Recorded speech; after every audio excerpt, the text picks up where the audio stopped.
Hello everybody, it's Troy here. Welcome back to another cast of Lord of the Rings of BFME2 to patch 1.09 on the HD edition. Today we have a 1v1 on Fords of Isengard II, I think. I wasn't paying attention actually to what looks like Fords of Isengard. Maybe it's Fords of Anduin, I can't remember. Anyway, it's basically the same map. We have RanDoM as Isengard in the top left. In the bottom right we have the Glutemaster as Dwarves. So this is another match between Glutemaster and RanDoM. Both are very good players. And this is a clan war match between them again. Recommended to me because it's pretty good, so should be interesting. Anyway, we have our fine Dwarven player here going for his mine shafts, of course, getting his economy rolling, as we do with the Isengard player. So he's got his Rook Pit already down, and he's going for Rook Pikeman to probably start creeping, I would imagine. Says he's definitely not going to be one of sending them pikemen at the Guardians of the Dwarves anytime soon. Glutemaster's going full eco start. Ooh, that's interesting. Unusual as well. Usually you don't see a 4 farm start. But that's a could pay off. I think he's betting on his opponents not attacking right away, which probably is going to not happen anyway, since he'll probably go creep a Warglare. He has a little bit of time. Of course, I don't know if he knows what faction he's up against, that is. But if he knows his opponent likes to creep, then maybe it's a fair assumption rather, to assume he's going to do so. And he very much is. But with this 4 economy start, Glutemaster's going to attempt to get some phalanxes and some axors out quickly. So that should be pretty good, actually, I think. He'll have range units and pikemen to be able to go against his opponent's only units from the thing here, the Uruk Pit. So he'll have some Urukai and some Urukai spears. Might have some crossbows coming out as well, and indeed we will. So really he gets the same variety that Glutemaster gets from these two buildings, but just out of one, which is good for Isengard, I suppose. Alright, there's the 2nd Battalion of Phalanxes. No, that's the first. First, I got some Axors coming out here. Very nice. And we have some Guardians on the way. Glutemaster has put a forward-ish mine up in the north here. So he may choose to attack from there, but he may be on the defensive here very quickly, as there is a battalion of Urukai pikemen here. Looks like RanDoM is sending some Isengard warriors down to the south, maybe to look for a forward mine from Glutemaster, which he will very well find if he continues on his path. He doesn't have the Creebon on the fort or anything, which is actually very useful for spotting Dwarven forward builders, but of course you won't find that like happening right away. It's a fairly expensive upgrade for early game, and it will slow you down a bit. And nice pickup there for RanDoM. He killed the builder.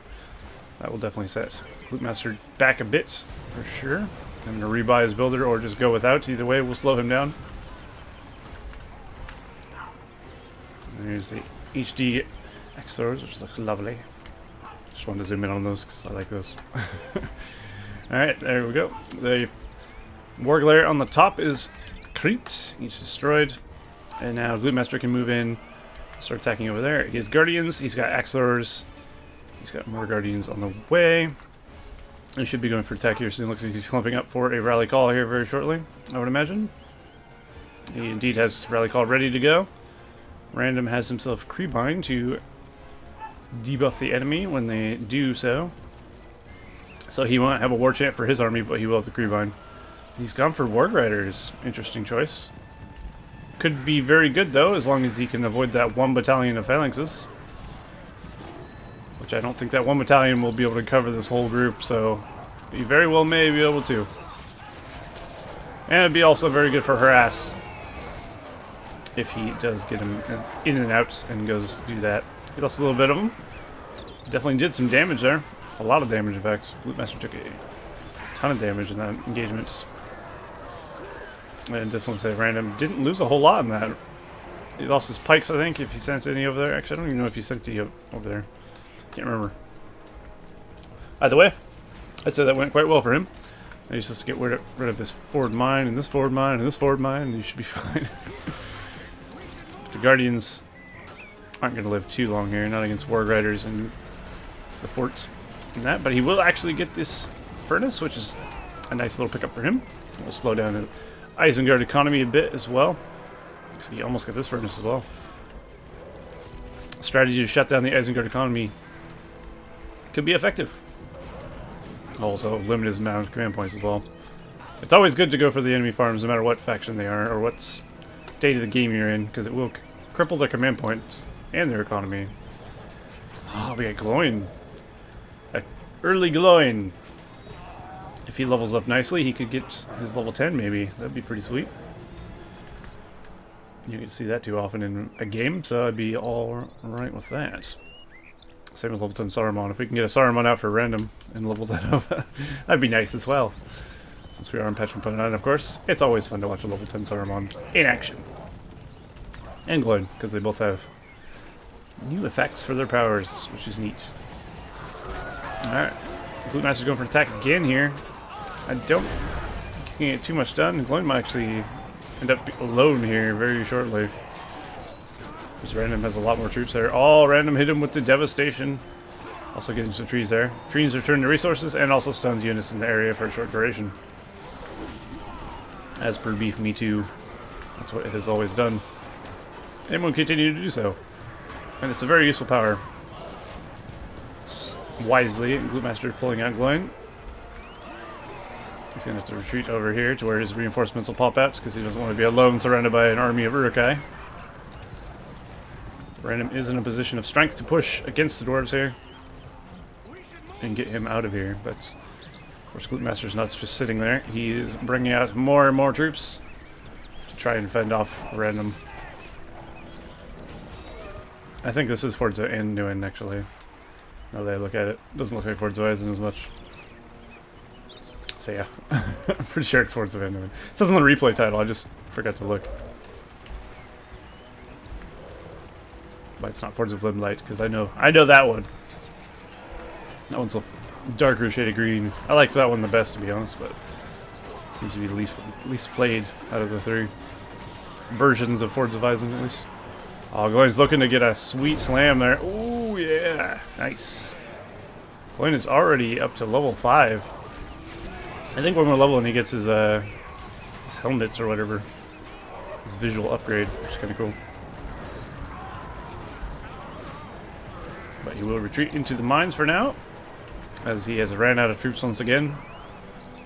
The Uruk-hai of RanDoM are tearing through the armies of Glute Master's Dwarves quite severely at a rapid pace.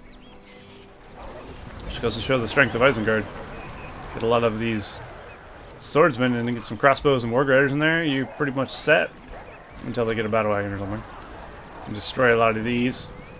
I mean, the warg riders would help the battle wagon though, but it wouldn't probably stop that from happening.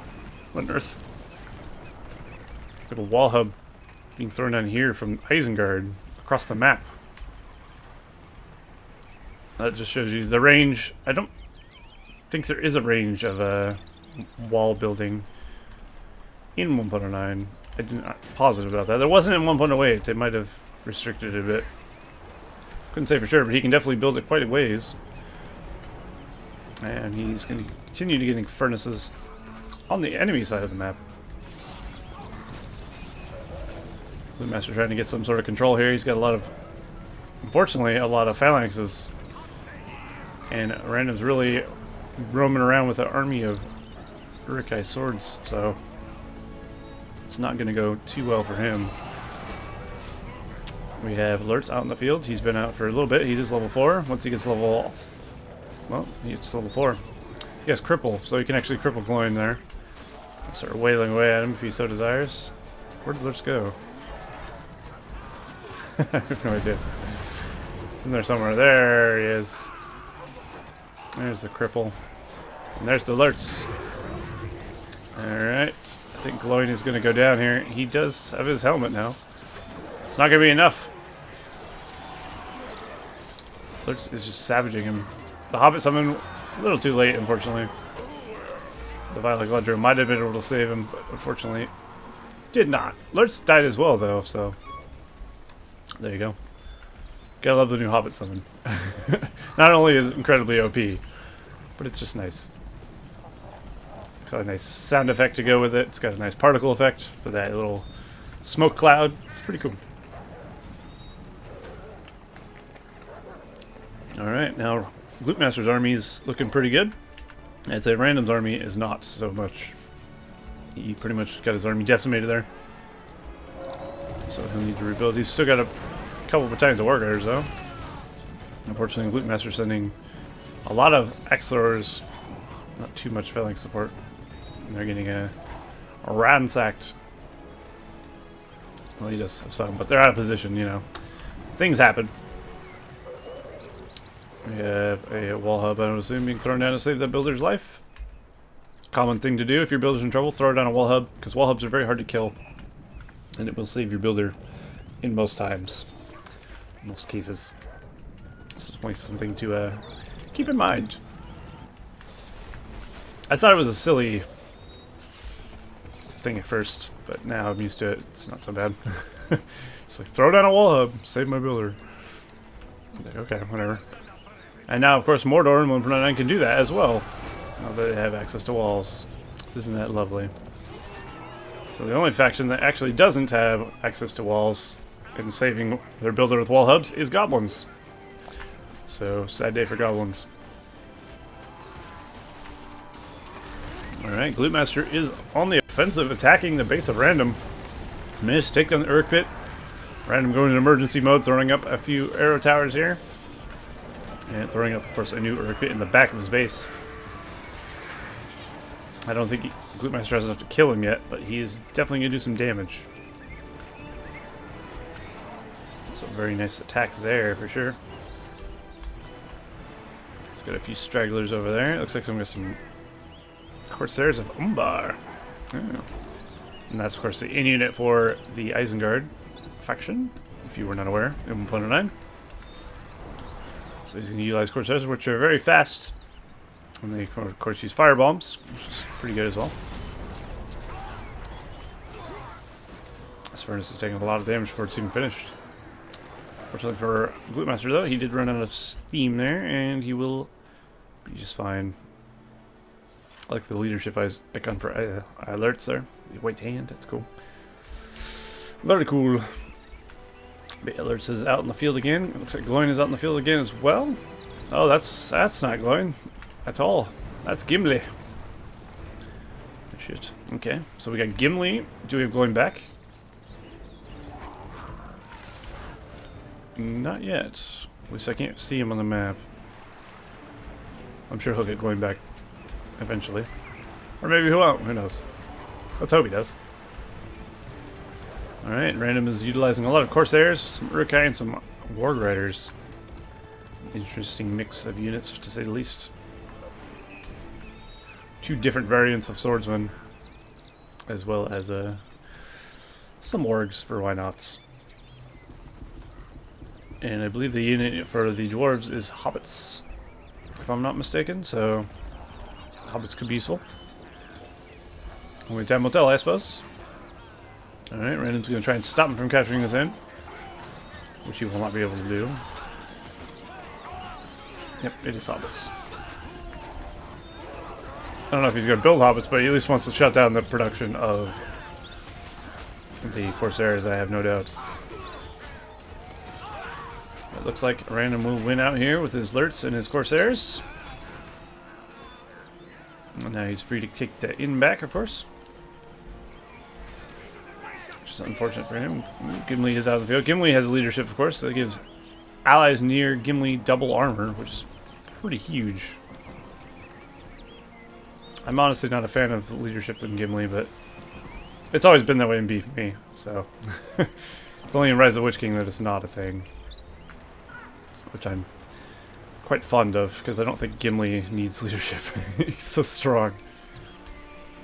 But then again, the same could be said about Aragorn. I mean, Aragorn's very strong, but he has leadership, so who knows. But Gimli can mostly kill any hero once he gets Slayer, so... and you cannot escape the wrath of Gimli. We got a Watcher summon. So Gimli and his group of compatriots have been ravaged by the Watcher. There's Gloin. He's back on the field. Very nice. Let's reset this camera there. There we go.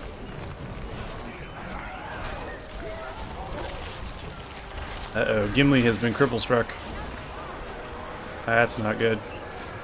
Gimli, of course, will last for ages, though. Does he have heal ready? He does. There goes the first heal. Oh, he's got Slayer. Time for Gimli to go Savage mode. Of course, it's the Gimli Slayer particle effect, which is very cool. Almost looks like blood in a way, doesn't it? But he's going to wisely get Gimli out of there with that super speed that he gets. Because Gimli is not a cheap investment. Coin is up to level 7 now. And RanDoM has all his abilities for alerts now. He has Pillage, which loses enemy kills or resources, which is very useful. Let's have a look at powers and such. Of course, we saw the Watcher. We have Devastation, Creepbind, War Chant, 10 power points.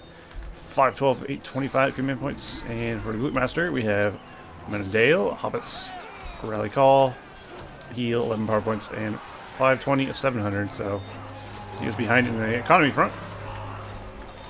There's another Hobbit summon. But in the army front, he's also behind. That being said, though, of course, he has 2 heroes that are high level.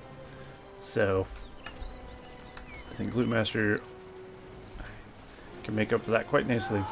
Going to kill a lot of guys just by himself with his slam and just being a beast.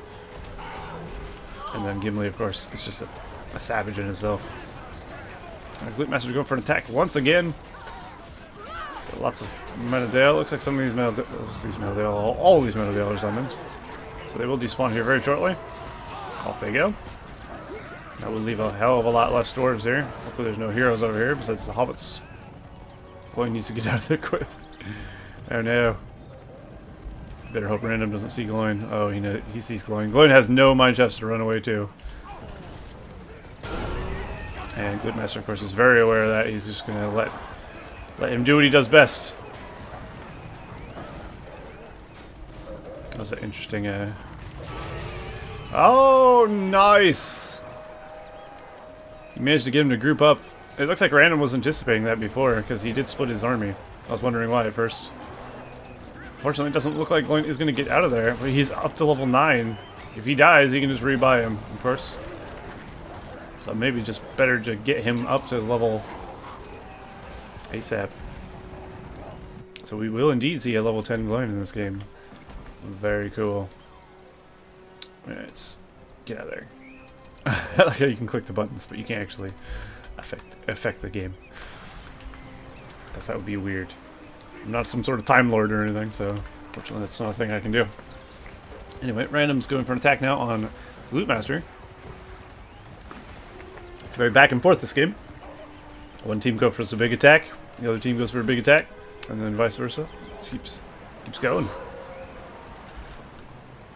There's the 1.09 Dwarven Builder with his armor upgrade.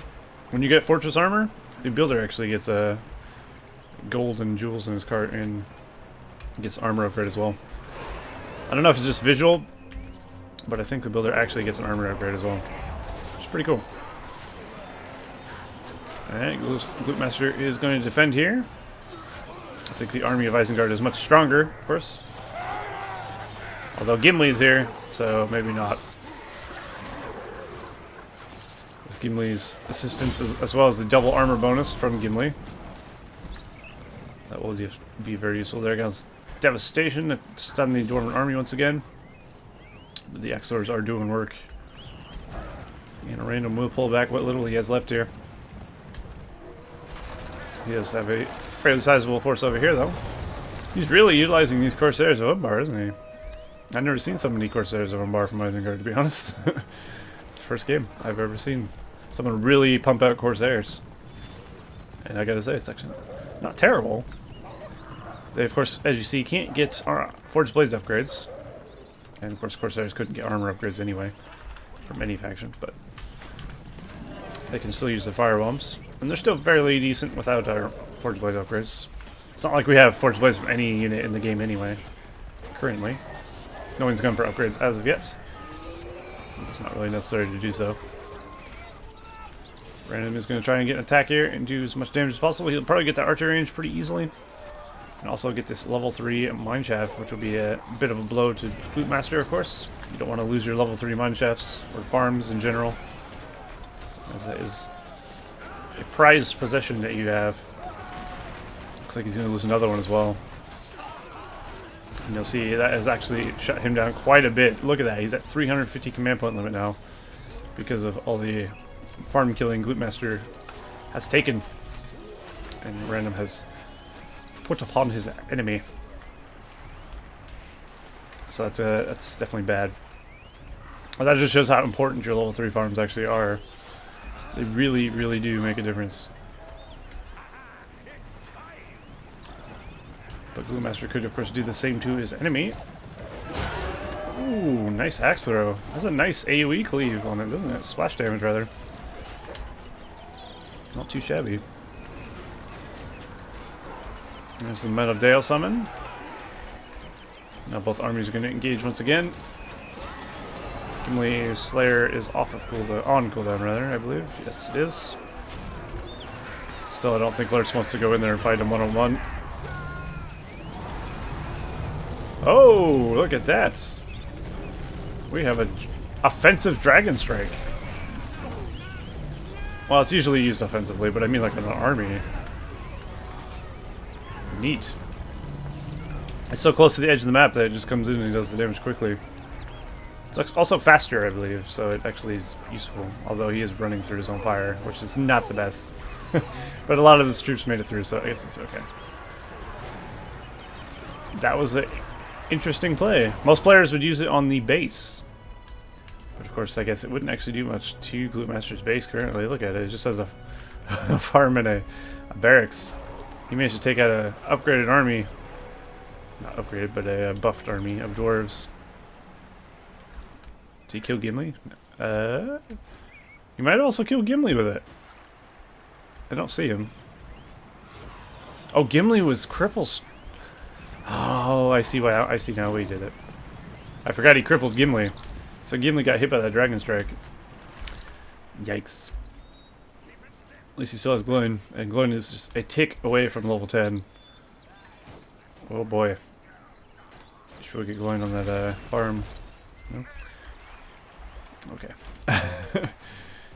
Gloin could actually use Shake Foundation and just kill a building instantly himself, pretty much. He kills most buildings one hit, I believe. Oh. That's the sound of Saruman coming out. There's also a bolt of lightning when he comes out, if you've never seen that before, which is pretty cool. Alright, this should net him level 10. Indeed it has. Now we're going to follow Gloin and see if he can get a nice Shatter Hammer. I need this to happen. Although, as it stands, I don't know how much time Lootmaster has left, to be honest. Because it looks like RanDoM is tightening the noose a bit here. His base is going to be all but destroyed, except for Gloin. So he's rushing to get Gloin back home. Saruman, of course, will start ravaging any dwarves that are left alive outside of the base. And that'll probably be it. The armor upgrade will take some time to actually finish the Fortress of Lootmaster, but we'll see. Oh no, he got cripple struck. Shatter Hammer will not be able to affect the army of Lootmaster, or of RanDoM. Very nice deny. He knew that was coming. So he cripple struck him immediately and also moved his army to the other side to be out of range of Gloin Shatter Hammer. I hope at least Gloin does get to use it. Once again, denying Gloin from the Shatter Hammer. RanDoM really does not want this to go off. And can't say I blame him. And there goes the Shatter Hammer. Oh, it's very cool. Also love that thundering boom it does.